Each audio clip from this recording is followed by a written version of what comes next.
kuari maya jelema cinta jasa ka awewe, masya Allah, menang ngarayu-rayu nyana, tidak ada duanya engkau di dunia, mbal. Sampai kapan dan sampai dimanapun sebelum engkau menjadi milikku akan ku kejar. Pahara jasa, tetap akan ku kejar kau walaupun bagaimana. Aku adalah seorang laki-laki pembeli, walaupun bagaimana tetap akan ku kejar. Menurut perasaanku di dunia hanya engkau yang tercantik, sejuta bintang di langit satu yang bercahaya. Pahara jasa. Ya Allah, akhirnya langsung nyana daekeun ku terima cintamu, masya Allah, bahagia jasa pohar. Ya Allah, akan kujaga engkau, jangan pun ada orang jahat nyamuk andai kata akan kutepak. Tidak boleh terluka dirimu, lebih-lebih hatimu. Aku merasa sejuk ketika aku melihat wajahmu di tengah matahari yang ereng-erengan.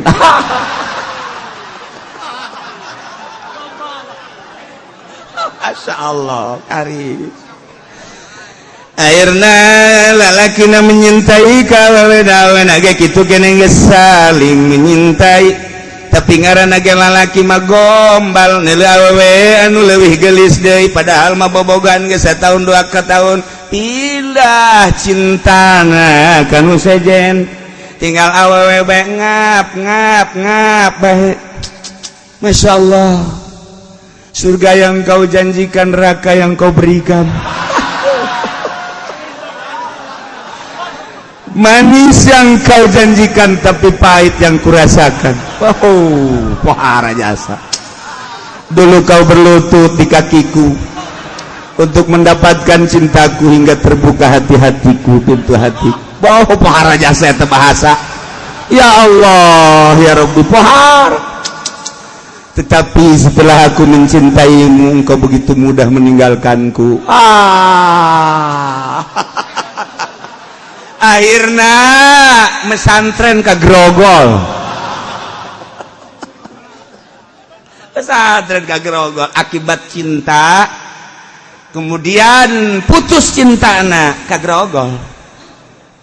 Cinta motor putus motorna Grogol bagian anak, cinta mobil putus mobilna Grogol bagian anak, cinta wanita putus jeung dipakai ka cintana Grogol bagian anak. Mesantrennya di Grogol. Impus. Urang teh lamun nyuratan kakak bogoh ku ari teh.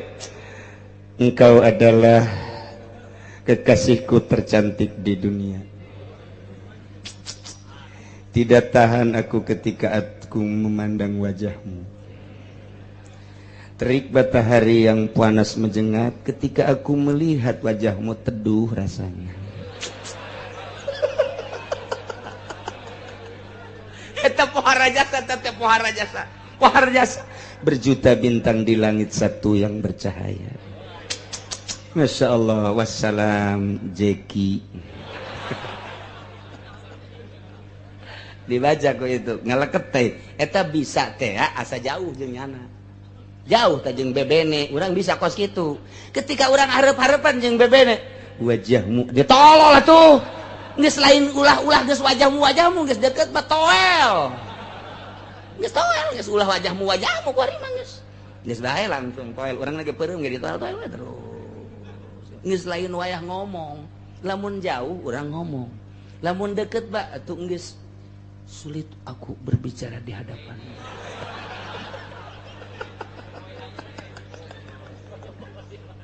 Tidak ada yang dapat kukatakan isi hatiku. Andai kata engkau bongkar, engkau belek, ini di hatimu hanya ada bibirmu. Waduh, suara jasa panetan. Oh, nislah tidak ada kata-kata yang patut diucapkan di hadapanmu kecuali hanya ragapan-ragapan. Ya keur carita, jauh mah urang bisa jeung surat, deket mah teu bisa.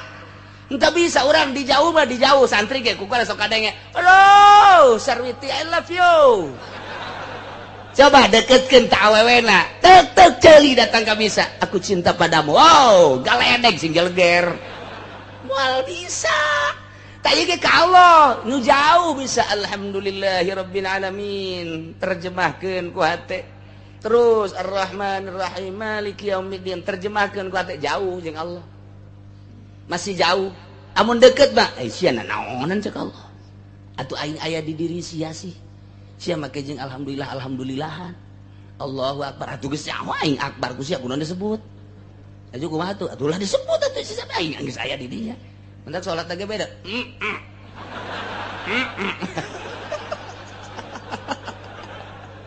atur kos gitu mikung karena mentak tetep syariat dan syariat ngan geus liwat di syariat alamna kuali geus alam tariqah geus sholat lagi geus lain deui asa aya Allah Allahu akbar geus lain Allah nu maha agung geus hese eta mah hese diterjemahkeun lah sebab sholat perasaan kamari keur di syariat nyana Allah yang maha besar subhana rabbiyal azim wa bihamdihi maha suci Tuhanku yang maha agung eta mah terjemahan ketika jauh jeung Allah pasti kos kitu ketika geus deket jasa jeung Allah wa nahnu aqrabu min hablil warid asa kadeuleu Allah teh kamari mah asa dideuleukeun kamari mah asa neuleu aya asa dideuleukeun mah jauh keneh ieu asa neuleu ka Allah teh deuleu ka Allah emang deuleu ka Allah kumaha apana aya asma sifatna ayeuna lezatna mangke urang edan moal kuat Kangjeng Nabi Musa ge neuk neuleu Gusti Allah di Gunung Tursina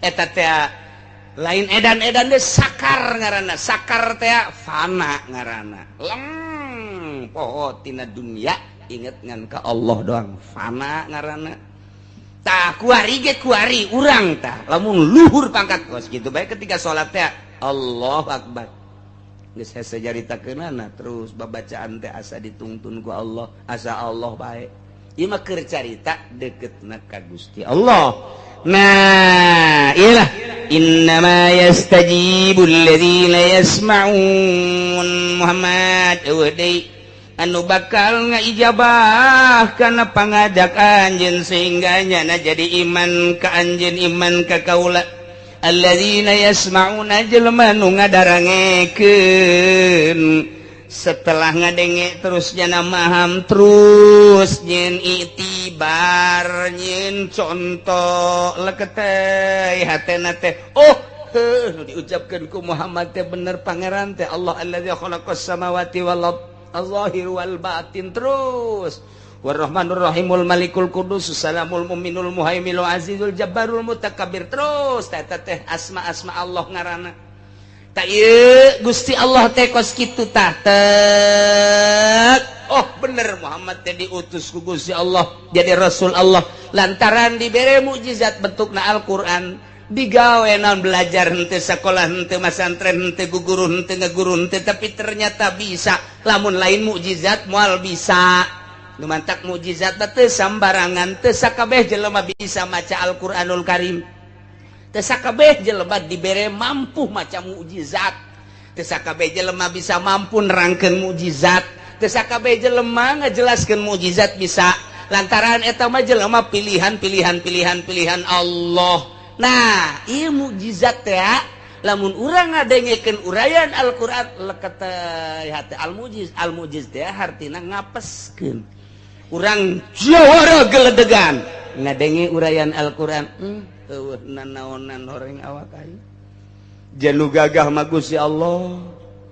Janu hebat mah Gusti Allah nu maha kawasa mah Gusti Allah. Aing gagah sote di lapangan ku batur di jawara-jawara horeng aing inget kana kagagahan Allah mah atuh aing meureunana ieu mah jadi kerak neraka leketay.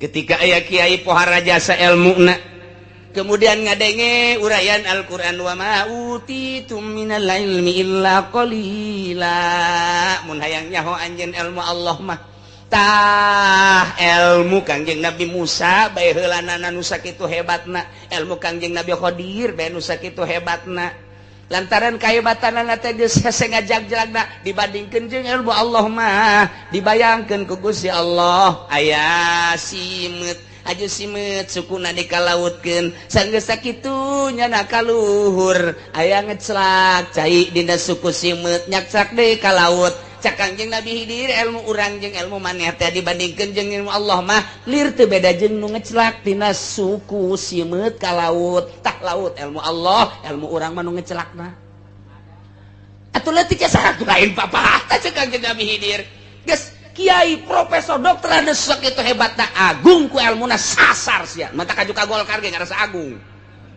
eta lain dibawa tawadu ka Gusti Allah jatuh daya tuh bae kumatur di kiai-kiai Gusti kudu di kiai-kiai kumatur di buya-buya ih banyak di buya-buya teu meujeuhna Gusti abdi mah di abah-abah atuh abah mah dukun beureung ka dituna lemah di hareupeun Allah wa ma utitu minal ilmi illa qalila endek daon di hareupeun Allah nu dibanggakeun endek naon di hareupeun Allah nu disombongkeun gagah tandingan Gusti Allah ilmu tandingan Gusti Allah orang-orang mah abid orang-orang mah makhluk dibere kieu teh nang Allah nang saha eta tanya hok itu Al-Qur'anul Karim al-mujiz Quran ngapeskeun ka setiap jelema saha bae lamun dek aya urayan Al-Quran